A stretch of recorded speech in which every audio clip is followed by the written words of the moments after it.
Hola, ¿qué tal? Menudo tema el que tratamos hoy. Cambio climático, calentamiento global. ¿Es un invento de alguien? ¿Nos lo han dicho para marearnos? ¿Es un tema que tenga que ver con política o con ideología? ¿Es un tema que tenga que ver? Pues tendrá que ver con muchas cosas, tendrás tus filias y tus fobias, yo las mías, pero no es de eso de lo que te voy a hablar en el canal. Cualquier tema en el que profundizas, incluido el del calentamiento global y el cambio climático, además de ser apasionante, tiene su complejidad y su dificultad. Y yo hoy quiero centrarme en tratarte las 7 claves principales de por qué se mide lo que se mide, desde cuándo se mide y un poco de cómo se mide, si da tiempo y si no, para el siguiente vídeo de esta serie. En primer lugar, la primera clave, el contexto. ¿Cuál es el contexto? El contexto es que tanto el clima como el efecto invernadero son dos cosas que existen en la naturaleza. El clima abarca un montón de aspectos diferentes, ¿vale? Y de entre ellos, algunos son fenómenos naturales.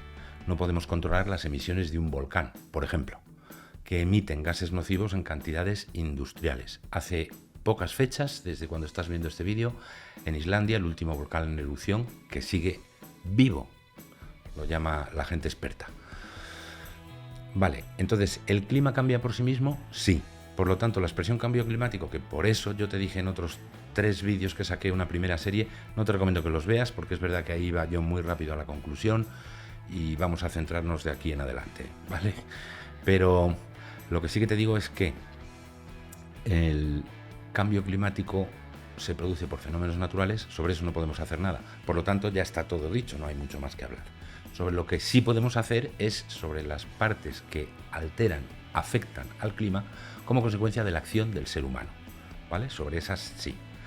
Y la primera cuestión que te quiero aclarar, el efecto invernadero per se es algo bueno, mejor dicho, no es que sea bueno, es que es necesario. La temperatura media en la superficie de la Tierra no sería la que es si no existiera efecto invernadero. CO2 hay en la atmósfera en cantidades abundantes, por cierto. Por lo tanto, todas esas cosas son buenas. Entonces, ¿de qué estamos hablando? Del exceso o de la ausencia de equilibrio. Equilibrio es la palabra clave y el concepto clave. En este canal, donde me gusta ayudarte a que reflexiones o proporcionarte mis reflexiones para que a ti te estimulen a hacer consideraciones adicionales, porque sin equilibrio, hablando en plata y con perdón, esto no es muy científico, pero en fin, se van al carajo un montón de cosas, ¿vale? Vamos a dejarlo ahí. Entonces, ese es el primer punto, el equilibrio. El efecto invernadero no desequilibrado, ¿vale? El segundo, y para mí es el tema central del vídeo de hoy, es la diferencia que existe entre las emisiones de gases que son nocivas para la salud humana y las emisiones de gases que son más nocivas para exacerbar el efecto invernadero de manera artificial, ¿vale? ¿Por qué? Porque hay sustancias que permanecen en la atmósfera mucho tiempo y otras poco o muy poco, porque con reacciones químicas enseguida se diluyen y se evaporan. Entonces, ¿cuáles son los gases? La tercera clave, lógicamente, es qué mediciones se hacen de los gases tóxicos nocivos para la salud del ser humano. Fundamentalmente 4. Hay uno que lo tiene en común, porque vale para las dos, el NO2, el óxido de nitrógeno, que afecta tanto a la alteración del clima y de la temperatura media de la Tierra como a la salud de las personas. Los otros 3 un poco más exclusivos, bueno, también el oxígeno. Vale, particulate matter, que es matter, nos lo pone el editor en pantalla. Ahí entran un montón de gases que se producen como consecuencia de reacciones químicas en algunas interacciones de combustibles fósiles, ¿vale? El oxígeno en la capa de ozono necesita oxígeno, ¿vale? Pero en una cantidad proporcionada y ajustada, ¿vale? Los compuestos volátiles orgánicos, gases que se liberan en el aire a partir también de combustión de combustibles fósiles, en particular de las industrias, ¿vale? Y luego el óxido de nitrógeno, que es un gas que producen mayoritariamente los vehículos, ¿vale? Cuarta clave, mediciones de gases de efecto invernadero para el calentamiento global. La primera, el dióxido de carbono. ¿Por qué es la primera? Pues en primer lugar porque es la sustancia que más produce tanto el ser humano como hay en la atmósfera y la que tarda más tiempo en desaparecer, evaporarse, en fin, desvanecerse. con la palabra que quieras utilizar.